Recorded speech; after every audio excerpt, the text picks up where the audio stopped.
Well, Marley was dead to begin with. There was no doubt whatever about that. The register of his burial was signed by the clergyman, the clerk, the undertaker, and the chief mourner. Scrooge signed it, and Scrooge's name was good for anything he chose to put his hand to. Old Marley, dead as a Brunel. Scrooge knew he was dead, of course he did. How could it be otherwise? Scrooge and he were partners for I don't know how many years. Scrooge was his sole executor, his sole administrator, his sole assign, his sole residuary legatee, his sole friend, and his sole mourner. Scrooge never painted out old Marley's name, however, and there it stood years afterward above the warehouse door, Scrooge and Marley. The firm was known as Scrooge and Marley. Sometimes people knew the business called Scrooge, and sometimes Marley, and the answer to both names. It was all the same to him. Oh, but he was a tiny-fisted hand in the grindstone with Scrooge, a squeezing, wrenching, grasping, scraping, clutching, covetous old sinner. Nobody ever stopped him in the street to say, with lads and looks, "My dear Scrooge, how are you? When will you come to see me?" No beggars implored him to bestow a trifle. No children asked him what it was o'clock. No man or woman ever once in all his life inquired the way of such a place of Scrooge. Even the blind man's dog appeared to know him, and when they saw him coming, they tugged their owners into doorways and up courts, and then they would wag their tails as though they said, "No eye at all is better than an evil eye, dark master." But what did Scrooge care? Once upon a time, all the good days of the year on Christmas Eve, old Scrooge sat busy in his counting house. It was cold, bleak, biting, foggy weather, and the city clocks had only just gone 3, but it was quite dark already. The door of Scrooge's counting house was open that he might keep his eye on his clerk, who in a dismal little cellar beyond a sort of tank was copying letters. Scrooge had a very small fire, but the clerk's fire was so much smaller that it looked like one coal. But he couldn't replenish it, for Scrooge kept the coal box in his own room. And so surely as the clerk came in with a shovel, the master predicted that it would be necessary for them to part. Wherefore the clerk put on his white comforter and tried to warm himself with the candle, in which effort, not being a man of strong imagination, he failed. "A Merry Christmas, Uncle! God save you!" cried a cheerful voice. It was the voice of Scrooge's nephew, who came upon him so quickly that this was the first intimation Scrooge had of his approach. "Ah!" said Scrooge. "Humbug! Christmas a humbug? Oh, surely you don't mean that." "I do. Out upon Merry Christmas. What's Christmas time to you but a time for paying bills without money, a time for finding yourself a year older and not an hour richer, a time for balancing your books and having every item in them through a round dozen of months presented dead against you. If I had my will, every idiot who goes about with Merry Christmas on his lips should be boiled in his own pudding and buried with a stake of holly through his heart. Sure. Uncle, nephew, keep Christmas in your own way and let me keep it in mine." "Keep it? You don't keep it." "Well, let me leave it alone then. Much good may it do to you, much good it has ever done to you. There are many things from which I might have derived good, by which I have not profited, I dare say, Christmas among the rest.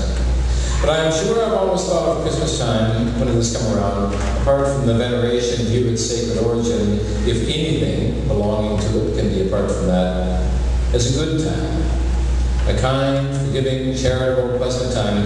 The only time I know of in the long calendar of the year when men and women seem by one consent to open their shut-up hearts freely and to think of people below them as if they were really fellow travelers to the grave and not another race of creatures bound on other journeys.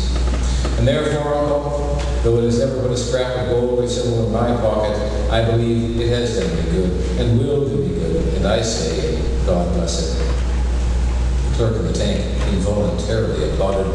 Let me hear another sound from you, said Scrooge. And you will keep your Christmas by losing your situation. And turning to his nephew, you're quite a powerful speaker, sir. I wonder you don't go to Parliament. Don't be angry or home. Come dine with us tomorrow. Scrooge said that he would see him. Yes, indeed he did. He went the whole length of the expression and said that he would see him in that extremity first. But why? Cried Scrooge's nephew. Why? Why did you get married? Because I fell in love. Because you fell in love, growled Scrooge, as if that were the one thing in the world more ridiculous than Merry Christmas. Good afternoon. Hey, Uncle, but you never came to see me before that happened. Why give us a reason for not coming now? Good afternoon. I want nothing from you. I ask nothing of you. Why cannot we be friends? Good afternoon. I am sorry with all my heart to find you so resolute, Uncle. We have never had any quarrel to which I have been party, but I have made the trial in homage to Christmas, and I'll keep my Christmas humor to the last. So Merry Christmas, Uncle.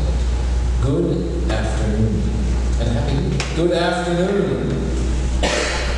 His nephew left the room without an angry word, notwithstanding, and the clerk, in letting Scrooge's nephew out, had let two other people in.